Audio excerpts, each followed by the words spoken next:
tell me when we're ready to go. We're good to go. Good morning, everyone, and welcome. We're so delighted that you're here. It feels so normal to be gathered in this place and to honor you, Martha. It's wonderful. For those of you who've been in church already this morning, or you will go after this forum, you will note today, as Grace would have it, that we are praying for the church in Jerusalem. So I thought we would begin with prayers. The Lord be with you. Let us pray. O God, we give thanks that your dear Son has gathered us in the embrace of his redeeming love and sent us to make that love known to the ends of the earth.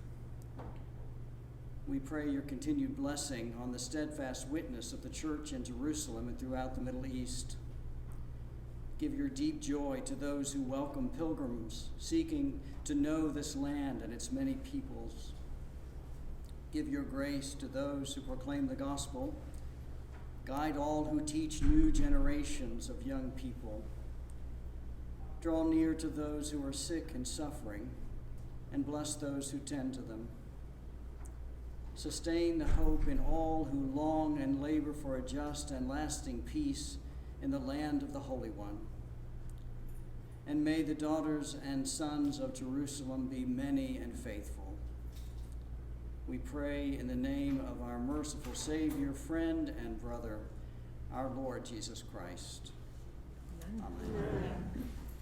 Established by the vestry at St. Paul's in 2008, the annual lecture series recognizes and honors the ministry of the very Reverend Martha J. Horne, former dean and president of the Virginia Theological Seminary. It also acknowledges our long relationship and connection and history that exists between the seminary and St. Paul's, whose first classes were held in what is today our chapel.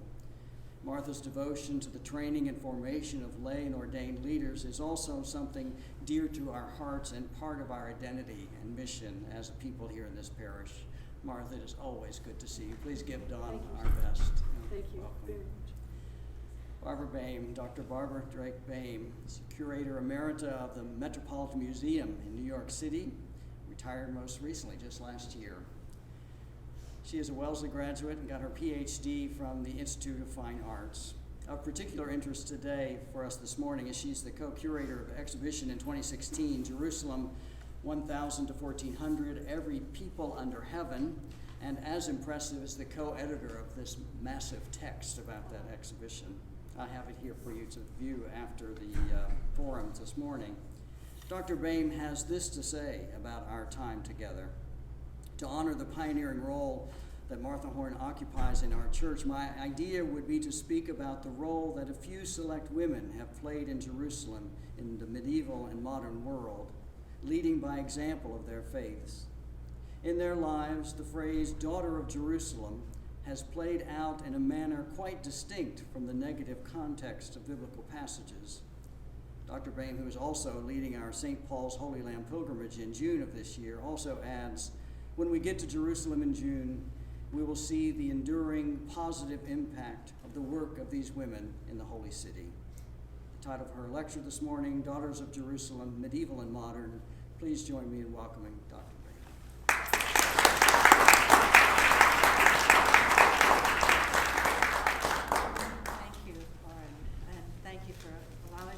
here again. This is my second visit to this parish, and it's a real treat to lecture with you and to see friends that I know from Jerusalem as well. The Daughters of Jerusalem thing, perhaps the rector can help me to appreciate that line as Jesus is led to his crucifixion, saying essentially, you think this is bad, it's only going to get worse from here. I've never found it terribly reassuring, and nor do I find it really helpful for understanding the role that I see women playing in the world. Women are I am a person who cries very easily, but women are also people who just get up and do things when there's something to cry about. So that was kind of in the background of thinking what I would talk to you today about, and I promise that when we get to Jerusalem, we will also talk about men and holiness in Jerusalem. But I wanted to choose the women today because of this lecture being in honor of Reverend Horne. When I think about pilgrimage, there's always something that has been nagging at me, and I haven't really been able to understand what is it that bothers me each time before I go on pilgrimage and when I'm on pilgrimage, and I figured it out. And it's a three-parter. One is that it's this focus on the biblical period, uniquely almost. Most pilgrims go and look uniquely at sites that are either before the time of Jesus or at the time of Jesus, and then it stops. And as a medievalist, that just doesn't work for me, because I see all this. My colleague Melanie Holcomb and I used to say when we were working on the show, and medieval Jerusalem is hiding in plain sight. It's everywhere you look. So aesthetically, it doesn't work for me either. People will go on and on about the big pavement, Roman pavement stones, the corridor that when you walk through the old city, yeah, that's nice. But it's not beautiful, right? And then you look at these old oil lamps, they're clay lamps, and they're kind of grotty, and then that's what they show you as a work of art, and I'm thinking, you can do better than this, right?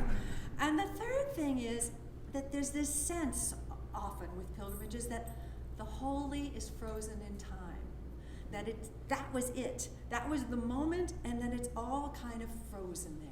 No, that doesn't work for me either. There's a through line, and for me, it's tracing that through line. How do we get to where we are?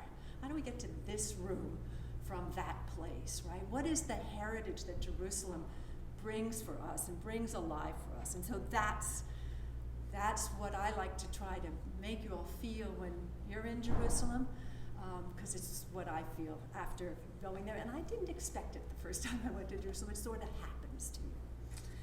So today I'm going to look at 4 women, hoping that we can do this in the amount of time. 4 women starting in the medieval period, starting with Melisande, Queen of Jerusalem. This is, what a title to have, right? This is just the way, it's just like, that's perfect. I'm going to start with Melisande, and then I'm going to trace through to 3 modern women and the way that they together are part of this through line that runs from the time of those daughters of Jerusalem in the gospel through to the medieval period and through to the modern period.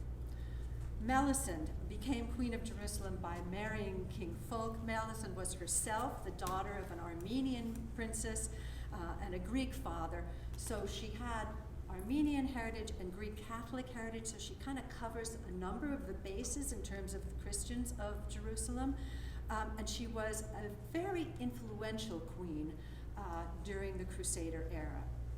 And we will sense her presence when we're in Jerusalem, above all at the Armenian Cathedral of St. James, this magical, mystical, smoke and perfume-laden space in the Armenian quarter, for which she's believed to be largely responsible for the construction.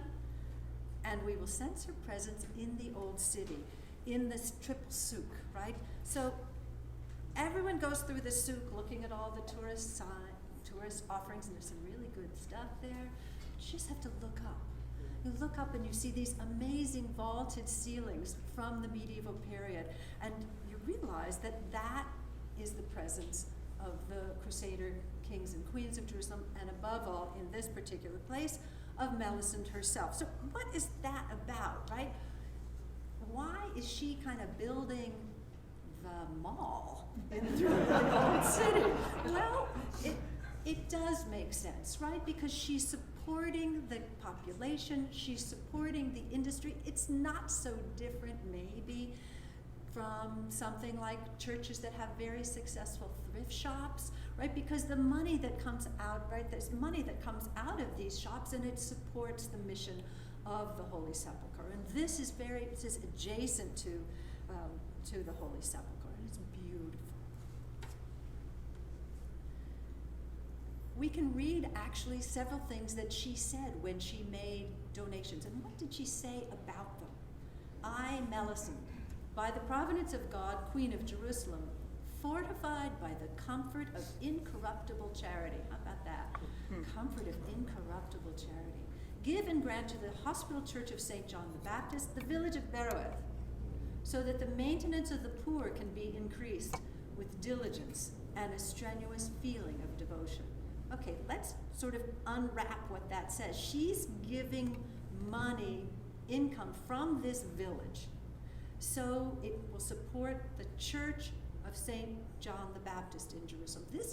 The hospitals in Jerusalem in the medieval period, they admitted people without regard to who they were, where they came from, what their background was. These were true charitable hospitals.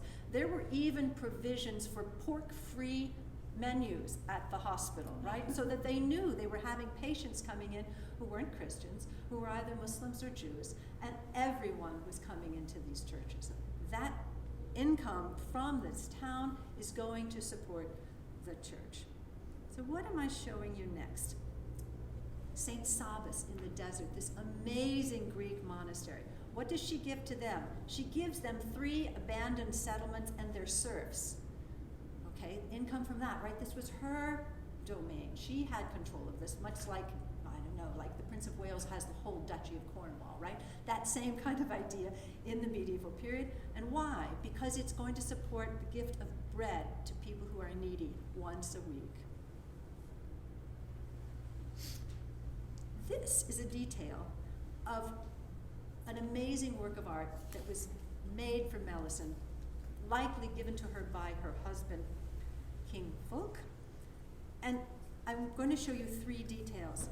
Can anybody tell me what you think is going on in either of these scenes? What's happening? I need somebody to be brave and speak up. What are these people doing?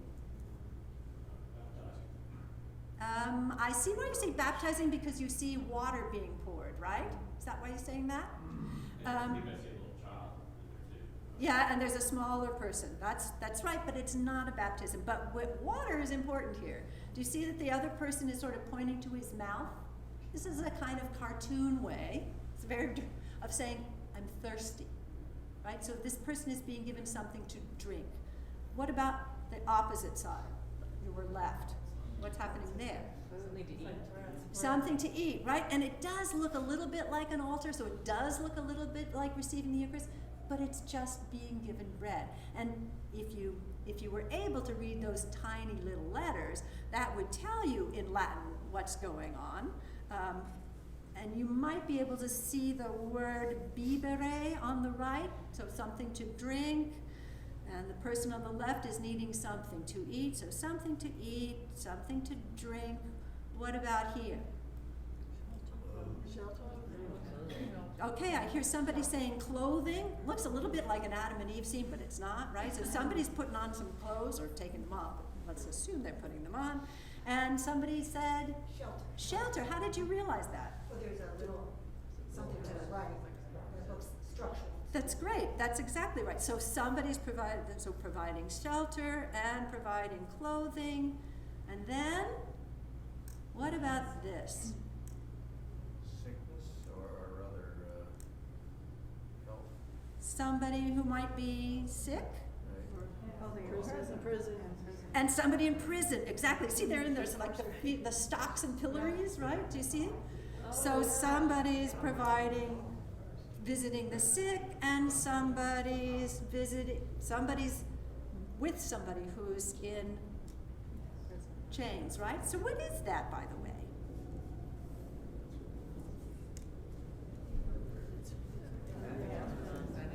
Right?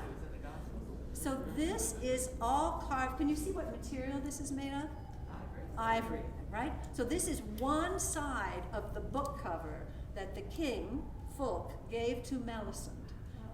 And we know it was around 1151 because inside the text, which is the Melisande Psalter, the mention of the recent death of her parents. We know her parents died in 1150, so this is soon thereafter, right? So this issue of taking care of people is very much in the forefront of what her responsibilities are and what she's taking on, right? And that is her presence in Jerusalem, and that is the presence that we see in the other women that we're going to be talking about. And when we go to Jerusalem, we will see where Melisande is buried. And it's an incredible spot that most people just either don't go into the church or walk right by, and I don't understand that at all. It's tucked into a stairway. Okay, so it's a little, you have to kind of know that you're looking at, and it's this almost haunting presence. It's a little bit dark as you come out of the bright sunlight in Jerusalem. You go down these stairs, and people are kind of streaming by, but you feel this quiet bond, I think, of her presence. And when you get to the bottom of the stairs, there's some beautiful Crusader sculptural elements, which people also walk right by, but which are really, really wonderful. So that's Melisande. And I want to pass now to Bertha Spafford Vester, whom you see with some of her, I don't know, children or grandchildren here in this picture. Now, you may be aware of the Spaffords because of the American Colony Hotel in Jerusalem. Can I have a show of hands? Anybody know the American Colony Hotel? Okay, that's not enough. We'll change that, right? It's an unbelievable place. Today, it's a luxury hotel. It's where journalists and diplomats and rock stars stay. It is built from, it's adapted from an Ottoman palace, and it's right near St. George's. It was founded in 1881 as a Christian utopian society. They were not proselytizing, they were just serving the people of Jerusalem. And it came about in a fairly remarkable way, an extraordinary way, actually. It fell on the heels of this particular family, which was the Spaffords. He was a prominent lawyer in Chicago, and he sent his wife and 4 children off on a boat, the Ville du Havre, to Europe. He was going to follow. It was 1873. The ship sank in the Atlantic, and of the family, only of the wife and 4 children, only the wife survived. Oh. And then she comes back to Chicago. She's rescued. They're in Chicago. They start a new family. Their boy dies of scarlet fever. And finally, they just said, there's something amiss here. And they decide that they're going to go to Jerusalem and dedicate their lives to service of people there. Eventually, that community ceases to be, and that's later than when it becomes a hotel, but the family is actually still connected to the hotel. But here's the community that they form. They start out with 13 adults and 3 children, and then they get some Swedish pilgrims to join in, and eventually there's 150 of them in Jerusalem at the time. Again, this is right near St. George's. They become involved in farming, but they don't really quite know what they're doing. You know, the guy was a Chicago lawyer, right? So the Swedish people arriving really helps a lot with trying to make their way in the Holy Land. And you see this kind of idealized image of this man farming in the Holy Land. You see the sort of the control of nature that's happening here, as presented in this very idealistic way as they've gone off. Now, this is exactly the time when St. George's comes to be in Jerusalem, and this is the Church of St. George's in 1898, which looks a little different in terms of its interior decoration. That you see those stripes around the arches, which makes it look a lot like Islamic architecture. Actually, it's quite a beautiful early image, and the members of the American colony also opened a tourist shop, which sadly is no longer there. It was near the Jaffa Gate, and they start selling archaeological things. And I assumed it was sort of bits and pieces. There's 300 and some in the Museum of University of Pennsylvania. But then I discovered that this amazing early Christian Syrian chalice in the British Museum actually came through the Vester family at the time, which is kind of extraordinary. And then they sold postcards of this image, for example, of a Bedouin. They're just trying to kind of inculcate people into this sort of magic of the Holy Land, including this kind of Lawrence of Arabia kind of look. Things are very complicated with life in the Holy Land nonetheless. And there's a huge plague of locusts, how biblical, in 1915. And you can see on the left-hand side, they're actually using some kind of flamethrower to try to deal with the problem of the locust plague. They open a soup kitchen, and in 1918, on the heels of the First World War, Palestine is put under British authority to try to bring gradually the land to nationhood. And in that process, they come to discover that there's a very high mortality rate among the native population. Over 100 children out of 1,000 births are not surviving. And so there's an effort then on the part of the Spafford family, which comes about because of an extraordinary event on Christmas Eve. Specifically, one of the Spaffords, Bertha Spafford, is in the Holy City on Christmas Eve, and lo and behold, she comes across a Bedouin man and a donkey and a very pregnant wife. And she somehow gets them to a place where this woman can give birth. The mother dies in childbirth or immediately thereafter, and the man is left with the baby, and he says to young Bertha Spafford, "Won't you help me and take this baby?" As a result, they start a hospital, which was known as the Spafford Baby Center initially. And they form a nursing class, and this is in the early 1920s now. And here you see them gathered actually at the American colony. Those of you who've been there may recognize that background. And they then support nursing, hospital care, and so on in Jerusalem. And you see this letter from the archives, which actually are preserved in the Library of Congress, writing to Mrs. Vesper from a local doctor saying, can you see, this is a case of, tuberculosis, right? She is poor and cannot afford having good food, so kindly help her. And so this becomes the mission of Bertha Spafford Vester. The British Mandate government was contracting with volunteer societies to help get health care more widely, and there was this notion at the time of scientific child rearing, right? That you had to, it was ways for teaching proper mothering techniques and so on. And even playgrounds were presented as something, scientific, right? So this is an aspect that surely should have been in that gospel text, right? About providing not only food and visiting people who are in prison, but let's provide playgrounds for children.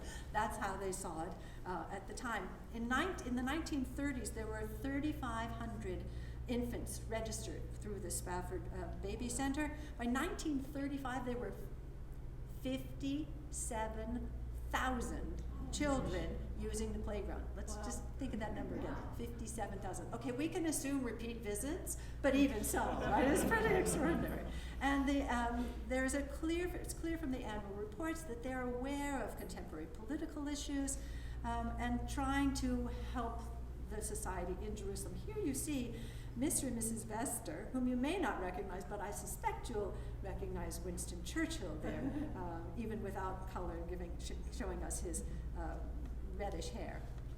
The efforts of the Spaffords were supported by volunteer women. They were really the elite of society in Jerusalem. There was support from the United States, including Eleanor Roosevelt when she was still First Lady of New York. And my favorite, support from the malted milk manufacturer Horlick's Malted Milk, which also sent malted milk on North Pole expeditions, but sent malted milk to Jerusalem for the children as well. This is a picture of the Children's Center somewhere between the 20s and the 40s. They began to cooperate with Hadassah Hospital in Jerusalem. And in the aftermath of World War II, this baby home was used by the Order of St. John's of Jerusalem, which still exists today and is very active, especially with issues around particular eye diseases that are prevalent in the region. It's a kind of genetic thing. The Spafford Center received money from the Jordanian government, from the Ford Foundation, from the United Nations in the 1950s, then from Oxfam and USAID. And it was converted to a children's center in 1970s. It still exists, and I actually don't know quite where it is, but I'm going to find it this year. The Spafford graves in Jerusalem are on Mount Scopus, and to me, feeling very neglected and sorrowful. And I think we may have to have a field trip. But they're still active. This is the Women's Empowerment Program today, still at the Spafford Children's Center. So that's my second woman, our first modern woman. Now we're going to move on to Henrietta Sold, an American woman. What is she doing on this Israeli currency? Can I have a show of hands? Does anybody know who Henrietta Sold is? Okay. I didn't either, and I feel bad that I didn't know, right? Okay, 1860 to 1945. She was the eldest daughter of a rabbi of a Baltimore synagogue. I think I have this synagogue. Yes, the Oheb Shalom on Hanover Street. This was the building at the time that her father was the rabbi there. It's a different building now. She was the eldest daughter. She was the unmarried daughter in this family. She studied at the Jewish Theological Seminary in New York, which was quite extraordinary at the time. She wasn't admitted for a degree. That was not okay, but they allowed her to study there nonetheless. While she was there, she fell desperately in love, and it was an unrequited love story. And so in 1920, at the age of 59, just shy of her 60th birthday, can you imagine, she decided she was moving to Jerusalem. And here you see on board a ship, if anyone can tell me what that fur is that she's wearing. I have an old fur coat that I bought from a thrift shop that is the same fur, I call it my bear coat. But anyway, she was obviously going in cold weather across to Jerusalem. I'd go with deer. I think it's something not very nice, but anyway. But I promise you it was very warm. And she here sits with the first graduating class of nurses of what was to become the Hadassah Hospital. And for those of you who are going to Jerusalem, we will be going to Hadassah Hospital, not the first campus, but the second campus, to look at the amazing Chagall windows. At least I hope we are. And here are the customers of the Hadassah Hospital. She oversaw the transformation of what had been just an emergency war effort during World War I into this great medical organization that exists today. And it was emphasizing the health needs of women and children, and like the medieval hospitals, serving women of all origins and religions. And I don't know if you can really sense that here. Maybe if you look carefully, we might see that there are women in different modes of dress, some Western, some Orthodox, maybe some Muslim. So that I think this is a wonderful representative picture. Hadassah is the Hebrew word for Esther. So Henrietta kind of modeled herself on the notion of Esther as a heroine for the work that she did in Palestine. This is my favorite. They created milk clinics and delivered milk to people in the area. And you see that this says, you can see in the middle in English, it says a drop of milk. I am assured that that's what it says in Hebrew at the top. And I do know that that's what it says in Arabic at the bottom. The first word I can't read too well, but the second word says halib. That is the Arabic word for milk. So the cornerstone for Hadassah Hospital on Mount Scopus was laid in 1934. And so there's a kind of parallel play with Hadassah Hospital and the Spafford Baby Center, right?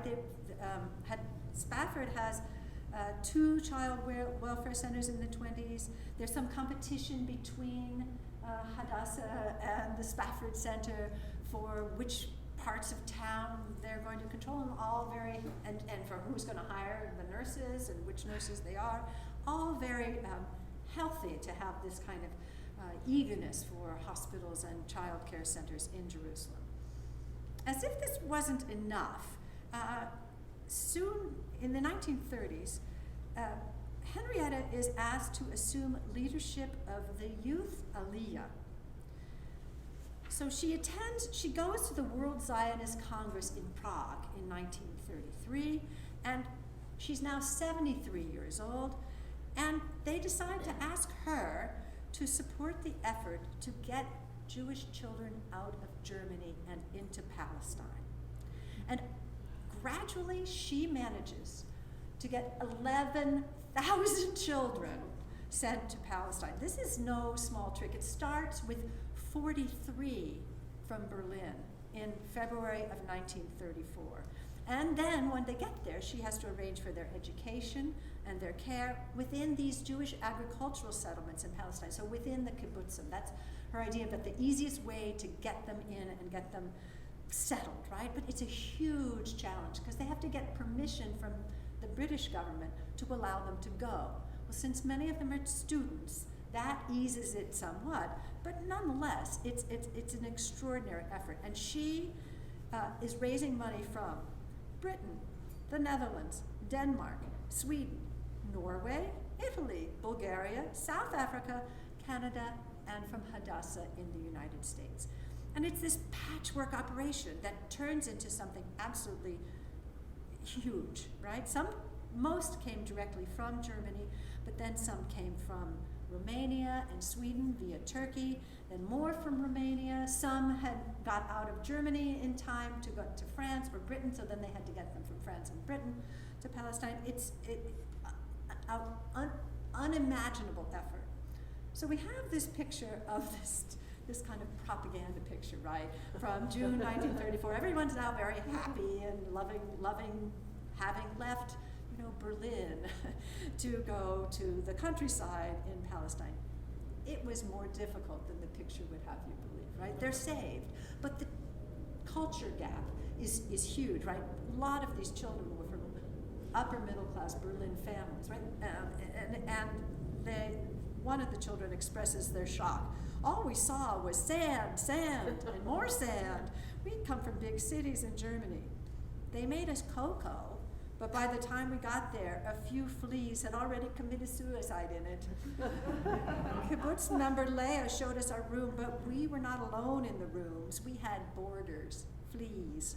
A short time after our arrival, there was an outbreak of typhus. Many of the kibbutz members got sick and 3 died. There was a description of tents scattered in a barren landscape without electricity or running water. The bathrooms were far away from the tents. But now you hear that mention of tents. Henrietta said, no, that's not okay.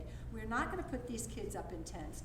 You kibbutz members, you adults, you're moving into the tents and you're letting the kids stay in the proper barracks. So she really took a personal interest in these children and making sure that they were properly cared for. She tried to meet every transport and then took a personal interest in their placement. There's even a story of a kid who's not happy in his lodging in the kibbutz, and she had told them, if you need anything, come see me.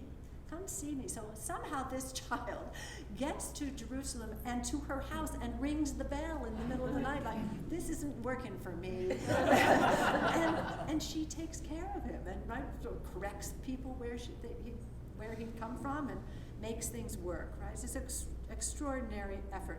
By the time she finished this effort, it goes on until 1941, she was 80, she had turned 80 in December of 1940, with this powerful presence, right?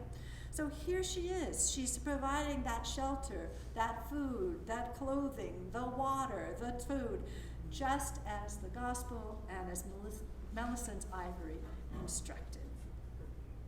When she died, the youth from this program, from the Aliyah program, were saying the Kaddish for her at her tomb, and the New York Times said, Jew, Muslim, and Christian may well bless her memory for what she was and what she did. Okay. Hind Hussein, another absolutely amazing woman, and our last. She was from a Palestinian patrician family. She was the granddaughter of the mayor of Jerusalem.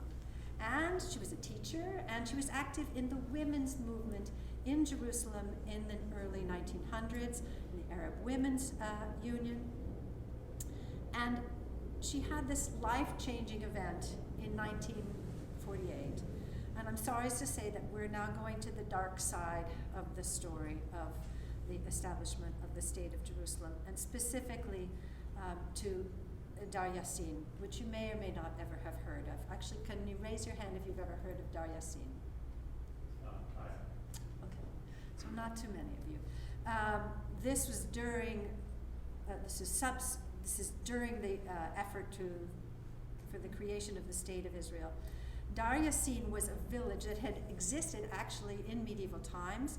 It was a fief of the Church of the Holy Sepulchre in the 12th century, and then it was under the Knights Hospital, so during the Crusader period. There's a Byzantine wine press that's been excavated in that area in the year 2000, so we know that this was a village that had existed for centuries. In the modern period, they quarried the local limestone, the beautiful Jerusalem stone that you see throughout the city. Some of it comes from Dar Yassin. And there was, at the time, a mosque in honor of a certain Yassin, some holy man.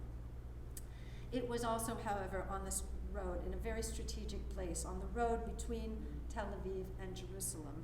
And so it was taken over by Irgun fighters during the fighting over the establishment of the State of Jerusalem. And tragically, the villagers, or many villagers from that place, were massacred on the 9th of April in 1948. It is still an issue that is very sensitive, as you can imagine, in Israeli-Palestinian discussions still today. But we have the accounts from people who participated, people who were in the army, who were among the fighters, who talked about it, right? And one of them, fairly recently, before his death, said, this man was called Mordecai, I'm not sure how to pronounce his name, Ishon. He said, to me, it looked a bit like a pogrom. The village was destroyed. In the immediate wake of this, Albert Einstein and other prominent American Jews protested and wrote a letter to the New York Times. What is, without question, is that there were orphans left behind. And these orphans were dropped off to fend for themselves in the old city by the army, by the proto-Israeli forces, where, as it happened, Hind Husseini was on her way to a meeting in the old city and came across these, I can't remember the exact number, I think it's something like 60, huddled together. And she adopted these children. She first rented 2 rooms where they could be housed, and then she took them to the convent of the Sisters of Zion, a nunnery on the Via Dolorosa. You see that their church there on the screen on your left. And then eventually to Hind Husseini's own family residence. She convinced, I think it was her uncle, to turn over one of his Ottoman palaces to the service of these children. This is a picture of 2 of the young girls subsequent to becoming part of this school, which is called Dar al-Tafel, and which is also right around the corner from St. George's in Jerusalem. Here is Hind Husseini in her office. This really became her life's mission, the education and care of these orphans. This is the sign for the school today, which you will see in Jerusalem. You see students from the school in 2015. As of 1967, it's only for girls today. Originally, they were both boys and girls. So here's some of the little girls in 2015. Aren't they amazing? And older girls also in the same year.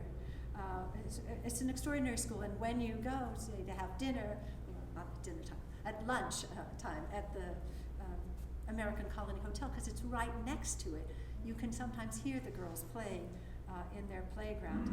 And also on the property is this amazing Palestine Heritage Museum. Hind Husseini began herself to collect things representing Palestinian cultural heritage. I read that she'd heard that Moshe Dayan was a big collector, which is true, and that sort of spurred her to collect things, which has opened as a wonderful museum of Palestinian crafts and life. It's quite beautiful, and I hope we will go there. And there is a university, right? Part of Al-Quds University is named for Hind al-Husseini, specifically a women's college in Jerusalem. So that brings me to a wrap-up for us. This is another quote from Melisande from 1160. The proof of love is the demonstration of action by the link of charity. I mean, it's incredible, right? That's what these women were all about. We will not see the Melisande Psalter when we go to Jerusalem. It belongs to the British Library. If you saw the Jerusalem show in New York, you saw it there, and you saw its covers. But we will see Melisande. We will see Melisande at the Armenian Church of St. James. We will see Melisande in the Holy Sepulchre. We will see Melisande at her tomb. We will sense Bertha Spafford Vester by being her neighbor when we were at St. George's. And we will honor Hind Husseini by visiting the Palestinian Museum. And we will honor Henrietta Sold by visiting Hadassah Hospital to see the amazing Chagall windows in the synagogue there. I think that all of that should give us a sense of what it really means to call Jerusalem a holy city, and I hope that we will also think about ways in which we can work to keep Jerusalem a holy city through the various ministries of St. George's in Jerusalem, one of which is this amazing women's and children's center in East Jerusalem run by St. George's. That's it.